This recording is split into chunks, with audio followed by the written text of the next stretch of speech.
Welcome to Soul Machine, everyone. I'm Freddie Spencer, along with my co-host Camille Conrad, and we're so excited and looking forward to the guest we have today that Camille will introduce. We couldn't be more excited to have Will the Kid Hill on the show. He is a respected member of the moto community. He has an incredible amount of followers internationally, and he's sitting down with Freddie. We're going to talk about an upcoming Crescent session, and we're going to talk shop. Why don't you tell us a little bit about your influence on the moto community, what you do for work, and how you got to be sitting next to Freddie Spencer? That's a great story. So my influence in the moto community, I built my following the past 5 years, mostly around street riding, doing stupid stuff on the street, riding fast and stuff like that.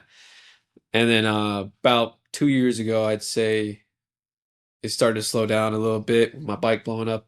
But over that 5 year span, I was able to build quite a big following, going global. People know my name a lot, just walking outside, and basically introduced myself down the line. All that stupid riding got me to introduce myself to Freddie along the line, and I think it's a brilliant way to bring us together to influence next generation of riders Right. going onto the track. Work wise, just straight marketing for Used Bikes Direct, YouTube, my social media, and I'm also a firefighter as well in that line of work, which I love Hell yeah. probably more than bikes. So, but I try to keep that Thank life. you for your service. Yeah, thank you. As Will said, we got hooked up a few months ago. It's a very interesting story because Will's online presence, as he said, is how my wife found him. And as it turned out, she realized he was connected with Used Bikes Direct, and so she tells me, "I know the guy you need to call." Like Ghostbusters, right? Yeah. So for you out there who don't know that, it's an '80s movie. But Will, as it turns out, knew Gabe, which was perfect. Triple G, we call him. Gee. Yeah, Triple G. And he set us all up and set Camille all of us up and is our editor and stuff. And so it's been a great not only contact, but just cool, being around you Yeah, guys, you Will and Gabe and stuff. So likewise. um, I thank Daniel for that introduction and my wife's, ingenuity. And we're sitting here today and just real quick and then we'll can take over. One of the things that we both have a passion about is and that this has come through different roads. I rode in my yard as a kid. I learned to be safe because I didn't want to hit trees. And so I learned not to. And then racing is very structured. And so it gave me the opportunity to hone my skills consistently. Will obviously started out as a street rider, and some of the things he did on the street, he realizes today is not really the best way to represent not only himself Mhm. but also the motorcycle community, and that means a lot to me. And so this episode is about not being criticizing, but about showing different ways to be involved with motorcycling that in the end is better for everybody. Would you Yeah, say, Will? 100%. Yeah. Everybody. May I offer something quickly, just very fast, as far as like safety is concerned or whatever? I have I I think safety's sexy. And that's one of like a slogan that I've like kind of thought about. But like as I've gotten older, protecting yourself and like being on top of your game for me, I think is like the coolest Yeah. thing. That's I, just something that's like shifted for me recently. And like I think safety's sexy. And when I see someone like on their bike with all their stuff, I'm like, yeah, I see someone in a t-shirt and I'm kind of like, that's dangerous. yeah. T-shirt flip flops. I'm It's not always geared up, mostly because over the years, seeing my friends go down, road rash, they're in the burn unit getting scrubbed, right. screaming their ass off because their ass cheeks aren't there anymore. Yeah, it And hurts. like, I didn't want to be in that position. And luckily, I always just wore gear. And I thought you look more badass wearing gear. That's And right. it kind of goes back to Dion too, Dion Sanders or something. He says, "You look good, you feel good, you play good." Right. So I mean, There you that's go. how I. That's my philosophy too. Yeah, my helmet matches my gear, it matches my boots, gloves. And so, when I step out of the garage to get on the bike and I'm looking good, I'm feeling Feel good, good. and I'm ready to ride. Yeah, exactly. I don't feel comfortable if I'm wearing my leather and riding. I don't do anything stupid if I'm not wearing I it. feel, yeah, you know what? It makes me feel exposed or naked. Yeah, I Yeah. don't like it at all. Feeling, Naked as a jaybird, as they say. yeah. Yeah. Say again? Oh, I just said, he said naked. And so I said naked as a jaybird. I was just chiming in on a Yeah. little Southern That's Exactly. colloquialism there for Put my you, sleeves Freddie. up in the wind. No, I'm not. I don't like it. I feel good. Yeah. But wearing my gear saved me, so I cannot complain. I'll always do it. All right, Will. So why don't you tell us a little bit about your influence on the moto community and how much track experience you have? And in the community, is there a lot of track experience or mostly street riders? So why don't we start with your influence and we'll go from there. Okay. My influence, I'd say, it brought about not my proudest thing, but it brought about more of the bad side of it, where a lot of kids see my footage. They're like, "Oh, bro, I want to go fast. I'm gonna go fast on the street. Just be careless, not learning how to ride properly, just doing it right away." And I told them all the time. It took me 5 years of riding on the street to actually get comfortable to even go above like 150, and then I just started sending it after that. But that kind of created a community I didn't want. And you see a lot of these new age street riders are all POV riders, just going fast, Mm. splitting lanes, splitting cars, just being very careless for the people around them, right? And I put myself fault for that as well. Now, as far as track experience, I kind of learned everything on the street with buddies that have been to the track as well. They taught me body positioning. So when I went to the track, I'm not the best. I wasn't like Rossi right away, but I mean, I kind of knew to an extent what I was doing a little bit, but obviously I needed coaching up to where I get to the point to get out of novice, which was very annoying. I've done one or two track days at Coda, both at Coda, so I was spoiled. It was a great, it was a, Yeah, that's a great place. yeah, That's kind of like starting at the it was top amazing, yeah. of race. And it was a great time. I had a great time, just learning body positioning, trail breaking, which we'll get into later. Right. And then, yeah, I really enjoyed it, but then the bike blew up on me, so that sucks. And then, as far as there's definitely more street riders on the streets now than there are track riders. The track community is very, very small when it comes to social media side of Right. the bike scene. It's very small. Most of the people in the track scene are older, richer dudes in their 30s. They're not richer, but they have a Oh, little more money to put older into it. in their 30s. Yeah. Yeah.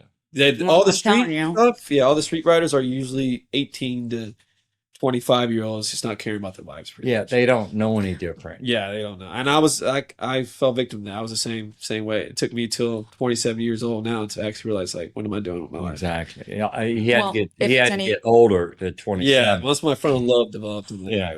I gotta relax. oh, I was like, if The it's any good thing is consolation, he it's, still had it to develop. Yeah. You know. yeah, there you go. Right? Yeah, I got hit. It Caught took him me in a good hit time. on the head first. Well, I wanna just real quick say that, I obviously, well, I'm obviously older than 30.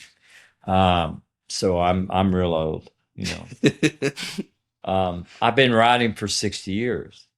And the thing is that, someone 18 to 25 may look at that as like, well, you just, you can't go fast or, you're older and whatever, right? But the reality is I was in Japan this past weekend and my team won the 4-hour endurance race, Yeah. What's up? Yeah. And so I run still hard. I'm not 25, but what we're here to do is to tell you what you don't know that you would learn on a track day. Yeah. And it's why that one of the things I'm excited about is I'm going to do a track day with Gabe and Will and Camille's coming next month in Crescent, Texas. And I can't wait for me to share with them what I've learned and what they don't know and how good and comfortable and much safer and in the end faster you can be by going that speed. You mentioned 150 miles an hour. That's what you do on a track. on the street, the reality is we're representing motorcycles, Mhm. and every car that I know this from my years of experience, every car that sees a bike doing something dangerous, it affects them too, scares them, Yeah, they and respond. It does. and it sheds, not the most positive attitude or, toward motorcyclists. Mhm. Now, everybody out there might be, disagreeing with that. That's fine. Where because you don't get the opportunity. But what we're saying is that you don't know because you've never tried it. And I guarantee you and promise you that you take the time, make the effort to get on the racetrack, you will learn more and be a better street rider Yeah. because of it. Because what you can practice in that repetitive environment is everything that we'll learn over 5 years. Yeah. You will gain more experience and knowledge in 1 or 2 days of riding on the racetrack Yeah. than years of experience. I know this because when I retired from Grand Prix racing, I started school in Las Vegas. Mhm. And for 11 years, I taught over 6,000 riders. And when I told the journalists and everybody I was going to teach them exactly what to do on the racetrack, they were like, "You can't teach normal street riders that." I said, "Why not?" I said, if they don't learn, it's not their fault, it's our fault, right? Mhm. I mean, that's the way I looked at it, Will, Yeah. the kid, hmm you know? It's what I agree with that too, because I have a friend out in Austin. Well, he's not really a friend, but I know of it. He started out on the track Right. and he learned a lot. Yeah. Once he started riding on the street, the dude was. I'm like, okay, bro, you're like, you got it. I'm not trying to mess with you on the street. Then I rode the track with Makota, and me thinking I was this fast guy on the street, bro, I was nowhere close to what he was even where he was, the level he Right. was. Right. And so that humbled me a lot. I'm like, dude, I'm not anywhere where I thought I was at Right. all. Because I've you learned so didn't. much. The thing is, how could you? Yeah. You right? Right. And how could any rider out there, Mhm. whether they're 18 or 35, which I've trained people in all ages. But one of the things that they would say at the end of the first day of the school and riding on the track was, I didn't realize what I didn't know. I didn't know a lot. Right. Yeah. And Yeah. then the thing is, that knowledge is how you change your attitude about what you ride on the street. Yeah. Because the thing is that when you have that outlet and opportunity, you don't need to take the risk riding on the street, Exactly. Yeah. right? That can get you hurt, and that's what we care about.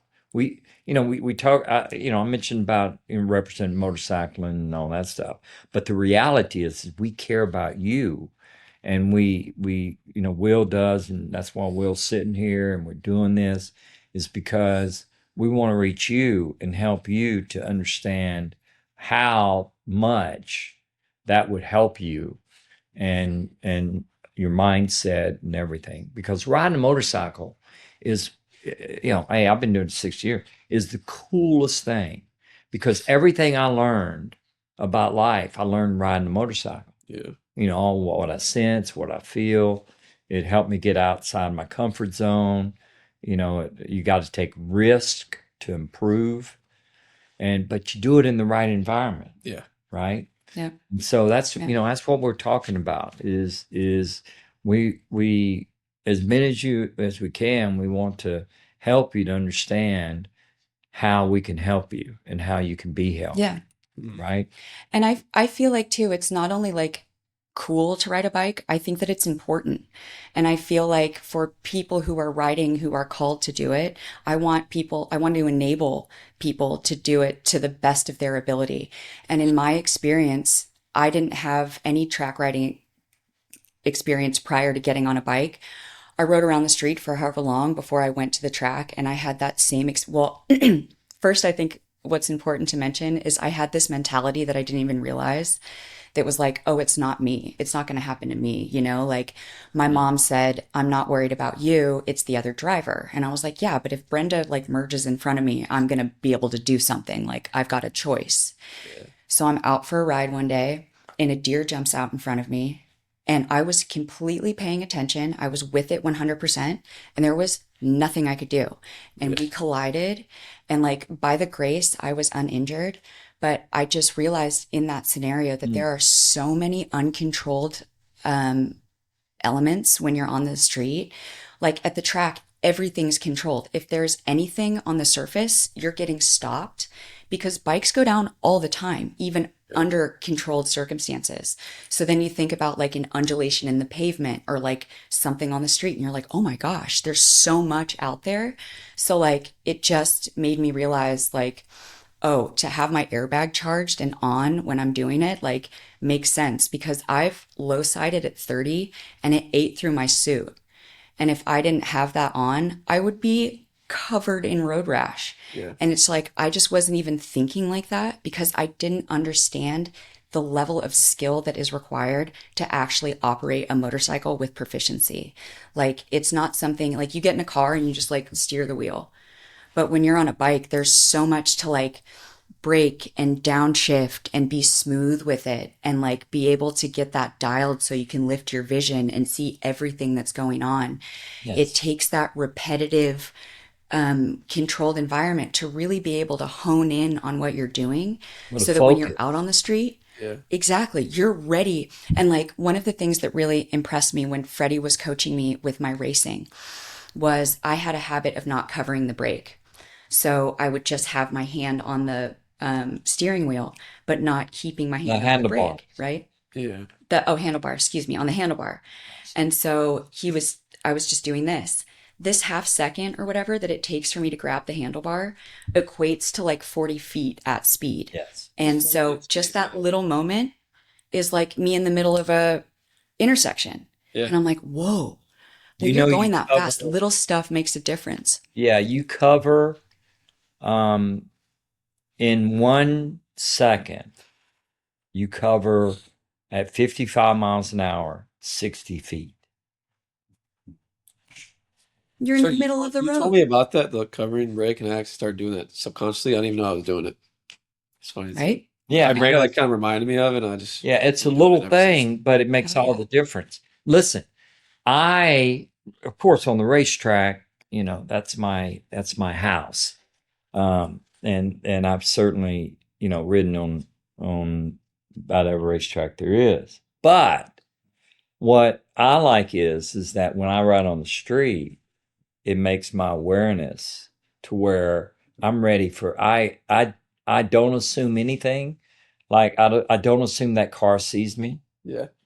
but I'm watching, but because all of the inputs are second nature to me because I practice them, and that's why I practice and understanding what you need to do input wise is so important. Is that that's the subconscious or the muscle memory, and then all of my focus is that car see me, pull out in front of me. If it does, I know exactly. I got three options. And so that's what we want. There's a reason why we believe in this so much, and the reason why we're sitting here today, and we're so happy to have you, Will, and Camille and I've been doing all the talking so far about but we have so many stories and experience, and we want to share that, and we'd like to hear from you as we go to the next topic. Your from your perspective, where we stand, where the community stands, and how we can help each other. Well, to dive in too, I used to be a firm believer that in your experience of riding on the street, you kind of develop. You're like, okay, almost everything is unavoidable. I'm like, you can avoid almost everything except for like red lights, stop signs, deer, something like that happening. And then it gets to the point to where you start riding with these very experienced riders, and you're like, nothing can ever happen to one of those guys. Like they know everything on the road, but that's not the case. I literally just lost a friend because of that. I thought nothing can happen to that guy, but his bike blew up. at a very, very fast speed. Oil went all over his tire. He wasn't able to save it. Went down. Right. So I'm like, okay, not everything is avoidable. Right. You never know. You never know. Something just happens. Like Camille said, the deer jumps out of his bike, blew up, oil goes everywhere. Right. It's out of your control. It's had that. Those two things are perfect examples of the unexpected and out of your control. It's like you're just riding along, deer jumps out, or bike blows up. You just don't know. Right. You can't prepare yourself for that. Right.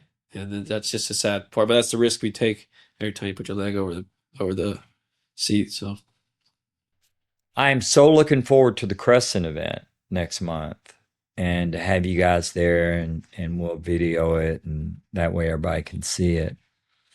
Because what is so great about the track is the repetitiveness of it, to where you're going around and you learn the corners, you learn where the bike needs to be. And by doing that, then you can understand what input you need to put into it, and you can practice it. Most riders out there, even if you don't know it or believe this, is you over input, you over brake, over throttle, and that aggressiveness is what puts you in situations that can be unstable, and also where you're behind what needs to be done. All of those things we'll work on the track. And so I'm so looking forward to you guys experiencing that, and for us to show it so that people can see what's going on. Yeah.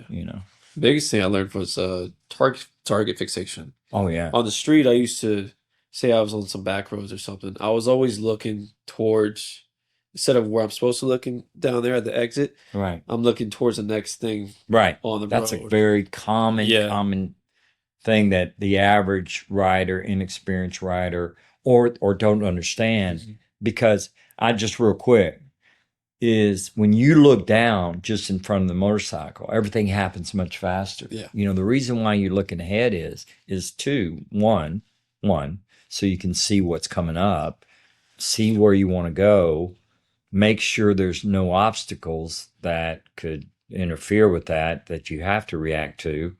And it gives your mind time and distance to put in the right input. Yeah. As soon as I got on the track, like going into the apex, I'm looking at the X when they would put the race line. Right. I'm looking at that the whole time. So I'm looking at the X. I wasn't trusting my peripheral vision. Right. Leading into it. I was like, where was supposed to go?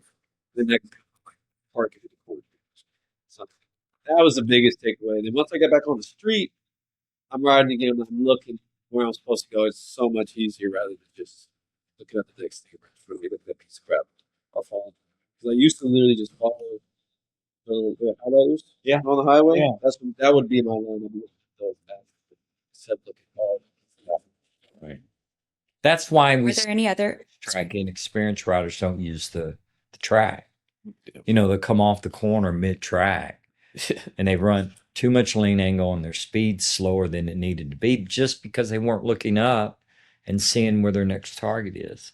I mean, it sounds so simple, I know, but it is so important to understand that, so that most importantly, you can react in the time you need. You can see where you want the bike to be positioned next, and you can put it there. Right? Exactly. I mean, it's an amazing thing to learn. But I'm so glad that you learned that. Yeah, that was a big takeaway. Yeah, I got that out of my system. Are there any other specific skills that you're hoping to kind of hone in when you have this time with Freddie at the track that you're wanting to work on? Biggest one is trail breaking. Talk to me. This is like the trail breaking god right here. So I did my research about Freddie when it comes to trail breaking. He's like the godfather of trail breaking when it comes to school that he taught. I've seen Yamaha Champ School. They use a lot of the stuff Freddie uses when he had his riding school.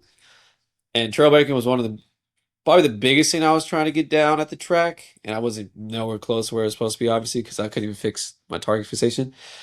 And that's probably my biggest thing I'm looking forward to learning from Freddie himself. So. Yeah. Well, because there's steps. The thing is that you kind of said it about riding in the car, Camille, is how many people out there riding the car, they go through a red light and they go, God, was that green? Or was it red? You know? They can't remember. And it's only 100 yards behind them. Because you can kind of get in that, you thinking about, your boss and how much you don't appreciate how he treated you today, or you're going home and you're hoping the kids aren't screaming and hollering, I mean, there's multiple things you could be thinking about, right? Instead of basically what you're doing input wise. On a motorcycle, it's much more difficult to do that. And that's what requires the focus that it requires, which I love that part of it. Mm. And because I one step at a time. And I'm saying all this because that's how I'm going to teach Will and Gabe the trail breaking sequencing.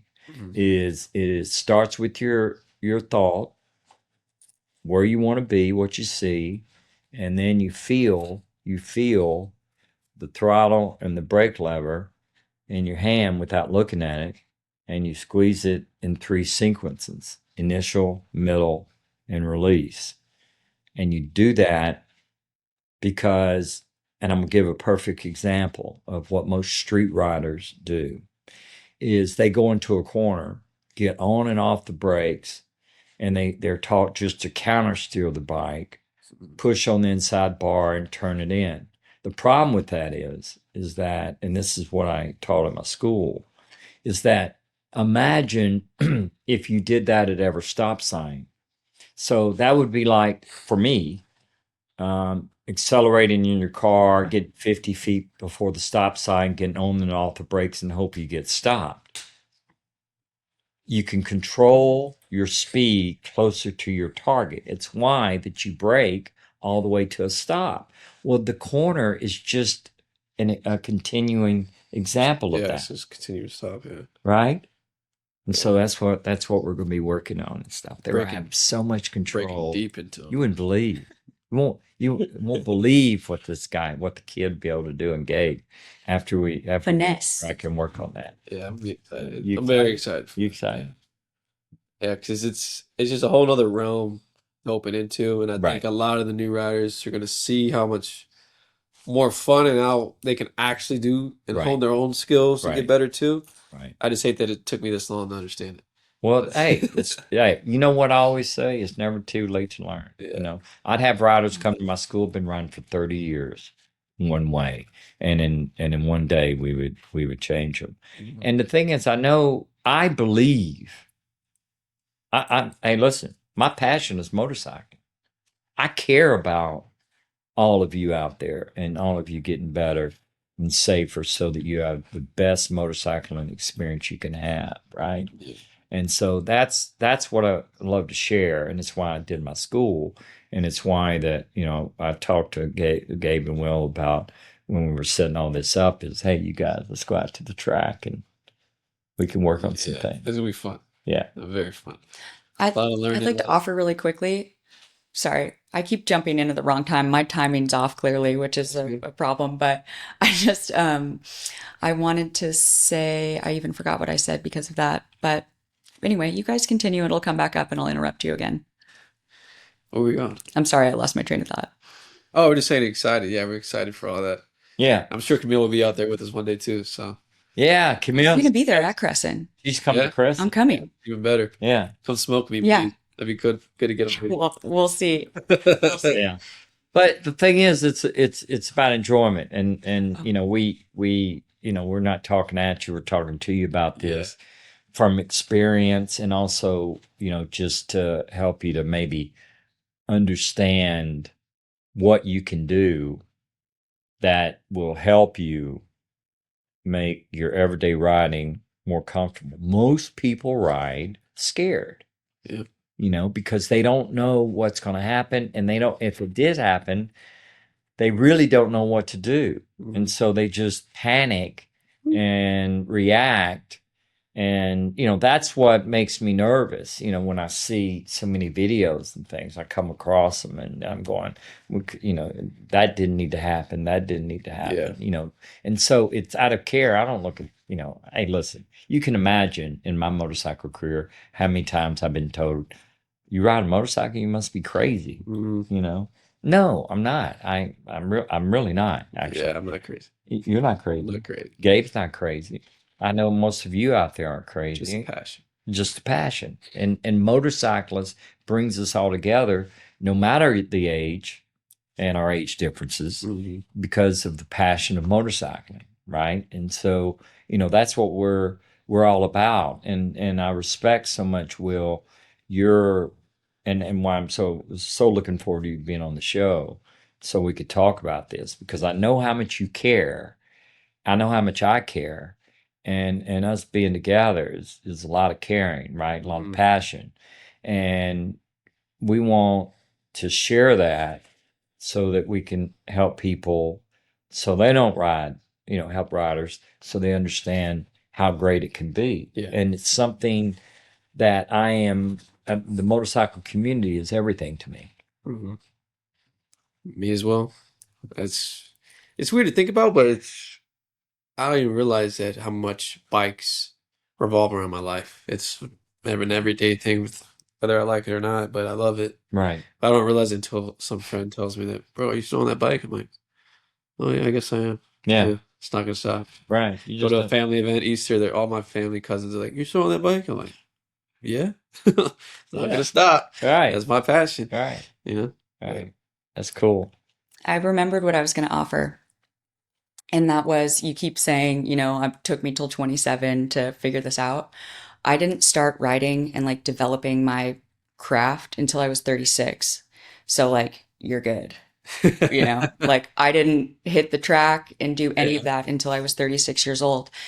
And I also I was a professional skier prior to that. And I didn't become pro until I was 34. I decided at 32 that I was going to do it. Oh, wow. Had I told myself, and I had to combat this specific thought that I was too old to do something.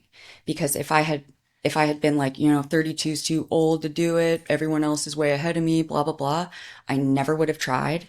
And so I had to actively combat that. And so you're never too old. It's never too late. Timing happens when it does. Like Freddie speaks about, timing is like one of the most important things. And so I just, from my perspective, being 40 now, like you've got some stuff dialed, and what you've managed to do as well is create this massive following of younger kids that you can now influence in a way that you didn't necessarily intend to begin with, but can really create a platform for a lot of these new riders to like do it right from the beginning. And so I think that your humble attitude and being able to be like, this is what happened, this is the result, but this is what I can do now is like hugely powerful. So I'm just so stoked for your willingness to like be open about that and like come and train with Freddie. And like, I think that you've created a really beautiful platform, and I think I'm excited to see what you can do with it. Thank you. Yeah, I'm very happy with how it turned out. From where I used to be to where I am now, it all had to happen. So I'm very blessed with how it laid out. Right. And that's an important thing is okay, so you've taken risk on the street and stuff. The main thing is that you go through that and it didn't, you did it and it didn't really maybe feel right. Yeah. And so now you want to learn. That's all that matters. Yeah. That's the way I view it. It's like, everybody out there's listening to this, and you go out and take risk and stuff. Don't turn, it's not about don't turn us off not listening, like, well, that's all I can do and all of that. Well, that limits your potential, right? And that's what Camille was saying. Camille won't say this, but she is an unbelievably good skier. Yeah. She's won events. She came back at 32, and I'm going to toot your horn a little bit here. You been skiing? Have you gone skiing with her before? I've never gone skiing with her. First time I went skiing, I thought I knew what was going on until I was trying to put my skis on, and this 6-year-old kid came by me as I was falling over and said, "You need help?" I knew I didn't know how to ski. Yeah. Yeah. So, just saying. I bet you do. Skiing's a lot like riding a bike. I'll tell you what. It is. we caught up pretty quick. So I looked for that kid because I wanted to show him, but Yeah. When you caught on, yeah, I wanted to pass him or something. So a lot of my viewers know me just from obviously the going fast stuff and doing that. Build my following on that. Very reckless videos. Anybody can go to my channel. They're very reckless videos. It's not me riding the bike though, but they're very reckless videos. Basically to the point to where I thought I was untouchable for the first 8 years of riding. I thought nothing can happen to me. I'm young, having fun, making good money from YouTube, just doing whatever I want. I'm like, God won't let me something like that happen to me. All right, I'm untouchable until I wasn't, and then I was. What was that? November of 2025 or no 2024. First crash I ever had in 8 years. It was on a friend's bike, but it was also after I was probably having my best year of my life, making good money off YouTube, booming. Then my bike blows up. Bike blows up, but that was basically a reminder that I'm getting ahead of myself. I need to slow down, just focus on your fire career instead of leaning on my own understanding and staying with bikes and making money off of bikes because I was just getting ahead of myself. So I took my bike blowing up as I'm like God telling me to slow it down a little bit, like relax. But me, I didn't listen. I'm like, I need to keep riding instead of focusing on my career. I rode a buddy's bike, promoting stuff for him and his bikes, crashed his bike. The most noobish wreck I've ever had that you can think of. I just ran into the back of a car, 30 mile per hour, stop and go traffic. I looked at my buddy. I'm like, I need gas, which I've never done in my life, but for some reason that day I did. I look at him. I need gas. Next thing I know, the car in front of me stopped, slammed to the back of that car, crushed the whole front of the bike. First crash I had, and that put me in a deficit. And I was already down on money because I wasn't making any money anymore from YouTube or sponsorships or anything like that. Had to pay him back. Go back home. I'm sitting there like, I don't know what to do now. I had to move back in with my parents because I was upside down on money as well. And then UBD hits me up. Daniel's like, yo, we can run some ads in your videos. I can help you out with that. I'm sure, 100%, let's do that. I started working with Daniel with going to that store. I also need a good friend, Teddy, who lends me a bike to ride just for a video as well. He tells me to ride that bike, just lay it open, just go ham on it, right? I go ham on that bike, blows up.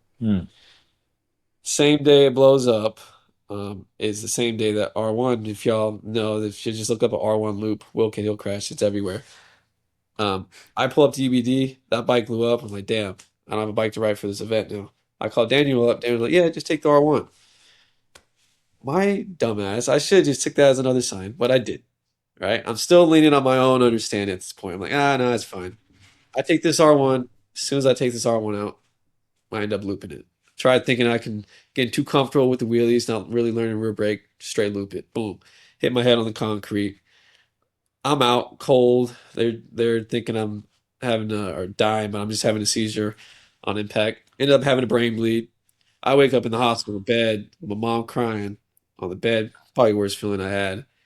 Never thought I'd be put in that position because I thought I was untouchable still. Like, okay. But I remember being in that hospital bed. I'm like, dude, like, what are you doing?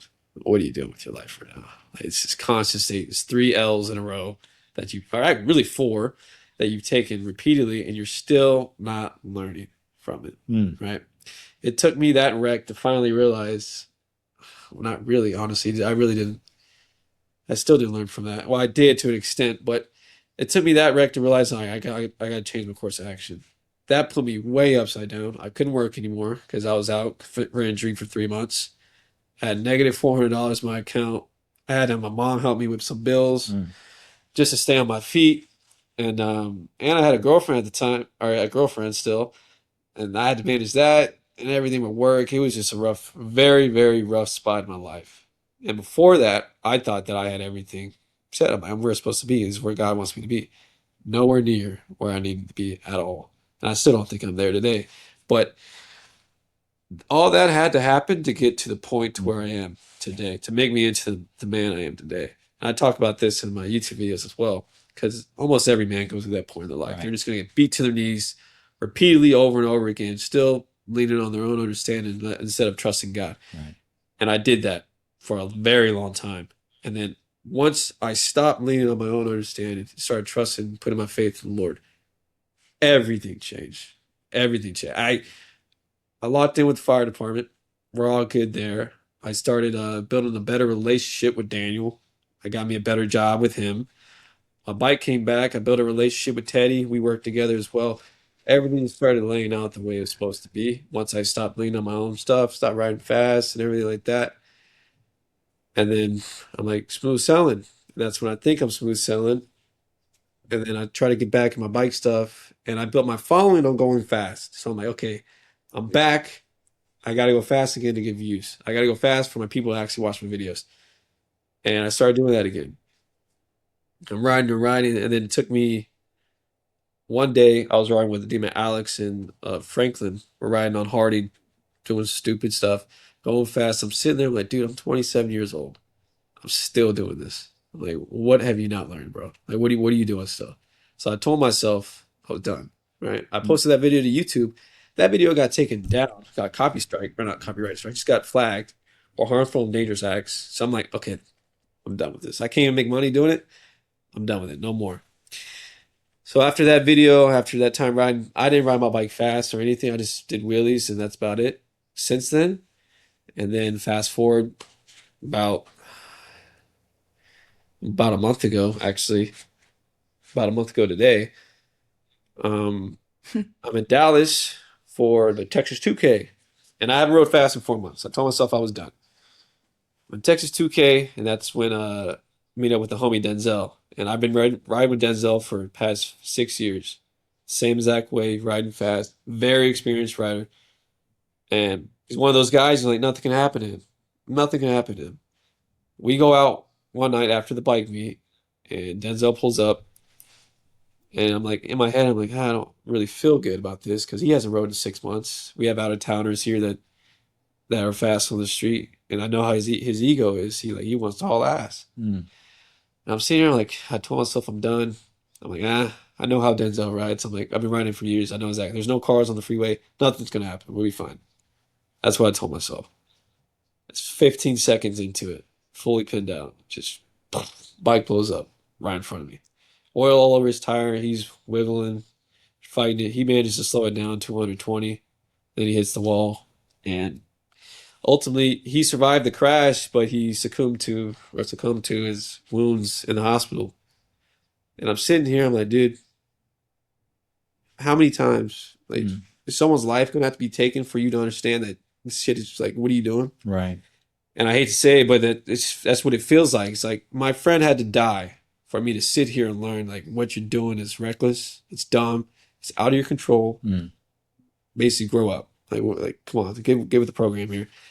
And here we are today, and that happened a month ago. And I'm sitting here, I'm like, dude, I got to change what I'm doing. I'm not, no more street riding like that. I'm not doing that again. I've told myself I'm done. I've learned my lesson. I hate, it sounds selfish to say, but I hate that I had to lose a friend's life for me to actually see that none of that was ever good for me. But that's where I am today. And it's weird how the timing works out with Freddie and where we're going with this and the track stuff and hopefully influencing more riders like myself, how I was in the past. I'm like, bro, your life isn't worth what you're risking it at all. Like, you're doing all this for what? It's not really adrenaline. It's not like you're just doing it for views. Most people do it for views. They want to be the next big thing. The only way they can do that, like, oh, I got to get views, risking my life. I'm like, you end up 6 feet under like that. Yeah. I hate to say it. I didn't believe it for the longest time, but I do now because I've seen it multiple times. And but it had to happen to my friend for me to finally realize it. And I'm like, what? That's the nature of the game. So that's where I am today. And I'm trying to get more riders like myself to have the same experience. Let's hone our skills more on the track, learn better our skills so that we can just become overall better riders and influence people, wear gear, do what you can, and just have fun, have a passion for it, but safely rather than recklessly, you know? Well, one thing that Will said is I believe, everything happens for a reason, right? And unfortunately, sometimes you have to experience things to realize or to be educated through that influence, like Yeah. you said, with God, and I'm I'm very spiritual myself, and so I've always felt that way about my writing, is that if something happens, I need to pay attention to it, right? And it's a learning experience, and every day should be that way. On the track, it's every corner is that way, every straightaway is that way. And so, taking that mindset then to the street will help you where you're sitting there and you get a bad feeling about something, you pay attention to it, Yeah. right? And so, I respect Will so much for him telling truthfully, just putting out there your experience and what you learned from it. And as you said, it had to be a hard experience, unfortunately, right?